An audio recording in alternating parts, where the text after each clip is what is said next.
Hello बच्चों, चलिए प्रश्न को देखते हैं। प्रश्न है, प्रथम कोटि की अभिक्रिया के लिए समाकलित वेग समीकरण लिखिए। तो देखिए बच्चों, यहाँ पर बात करें प्रश्न की मुख्य अवधारणा की।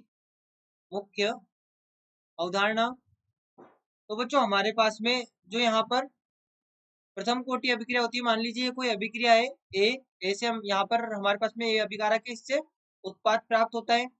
तो बच्चों यहाँ पर प्रथम कोटि अभिक्रिया के लिए, प्रथम कोटि अभिक्रिया के लिए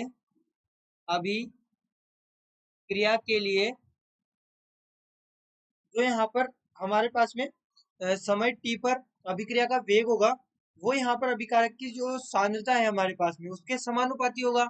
हम कह सकते हैं प्रथम कोटि अभिक्रिया के लिए, यहाँ पर प्रथम कोटि अभिक्रिया के लिए t समय पर अभिक्रिया का वेग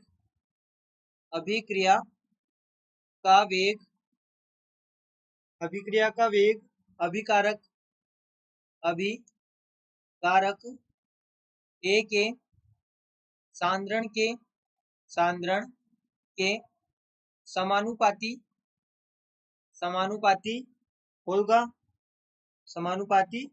होगा।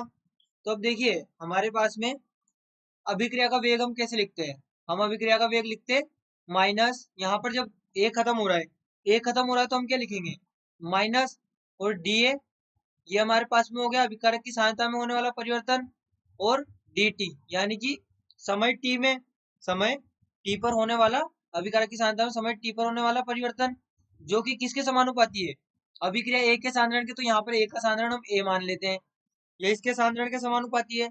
यदि हम यहाँ से समानुपाती का चिन्ह हटाते हैं तो हमें क्या प्राप्त होगा, हमें प्राप्त होगा यहाँ पर minus dA by dt is equal to k a, यह हमें यहाँ पर प्राप्त होगा। तो बच्चों यहाँ से हम क्या लिख सकते हैं, यहाँ से हम लिख सकते हैं माइनस dA डिवाइड बाई ए, और यहाँ पर हो जाएगा के dt, यहाँ पर ये के dt हो जाएगा। अब देखिए ये जो समीकरण है हमारे पास में, इस समीकरण का यदि समाकलन करें, समीकरण का समाकलन करने पर, जब इस अभिक्रिया का जो समीकरण दी गई है इसका समाकलन करेंगे तो देखिए हमारे पास में हमें क्या प्राप्त होगा, यहाँ पर होगा माइनस dA बाई dt, यहाँ पर इस प्रकार से लिखिए इसे, ये हमारे पास में समाकलन minus dA divide by a is equal to k, तो हमारे पास में स्थिरांक के, तो इसका समाकलन होगा नहीं, तो यहाँ पर ही हो गया dt, ये हमारे पास में आ गया। तो यहाँ से देखिए हमें पता है कि 1/a, यार यहाँ पर 1/a है, तो 1/a का समाकलन क्या होगा, log a। यहाँ पर 1/a का समाकलन क्या होगा, ln a,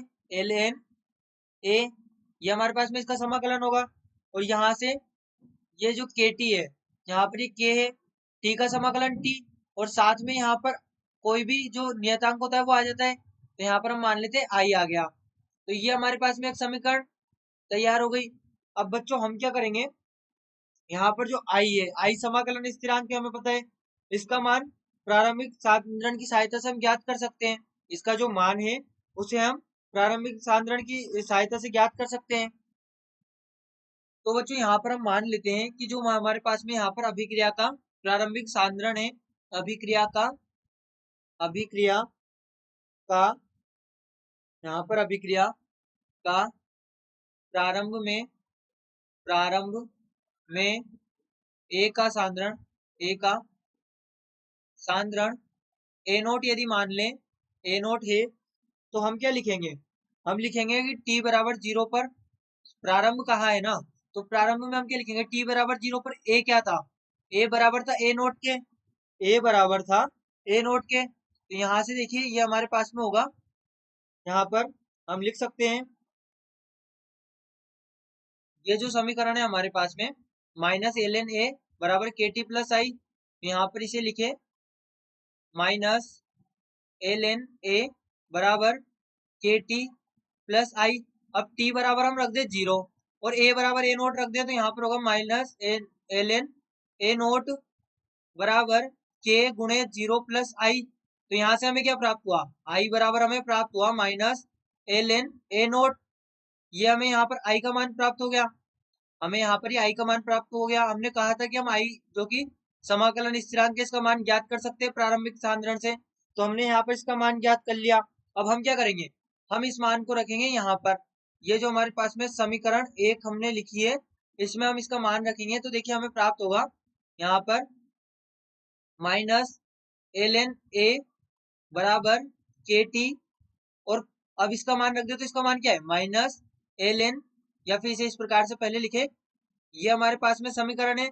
इसमें जब हम इस मान को रखेंगे तो हमें क्या प्राप्त होगा माइनस, यहाँ पर ये ln a था तो ln a बराबर kt minus ln a note, ये हमें प्राप्त हो गया। यहाँ पर ये हमें प्राप्त हो गया, तो यहाँ से हम क्या लिख सकते हैं, हम लिख सकते हैं माइनस ln, यहाँ पर इसे इस प्रकार से लिखे, देखिए kt माइनस kt बराबर ln a minus ln a note, ये हमारे पास में हो गया। तो यहाँ पर ये हमारे पास में होती है समीकरण, या फिर इसे इस प्रकार से भी लिख सकते हैं। देखिए यहाँ पर हम लिख सकते हैं, ये हमारे पास में होगा kt बराबर ln, kt बराबर ln a नोट, यहाँ पर ln a note, ln a note minus, ये हमारे पास में हो गया ln a, ln a, ये हमारे पास में हो गया। तो इसको हम इस प्रकार से भी लिख सकते हैं kt बराबर ln a नोट बटे a नोट बटे a, जहां पर a नोट तो प्रारंभिक सांद्रण हो गया, यहाँ पर a नोट जो कि प्रारंभिक सांद्रण है, प्रारंभिक सांद्रण, और जो हमारे पास में a है ये है समय t के बाद सांद्रण, समय t पश्चात सांद्रण, समय t पश्चात सांद्रण।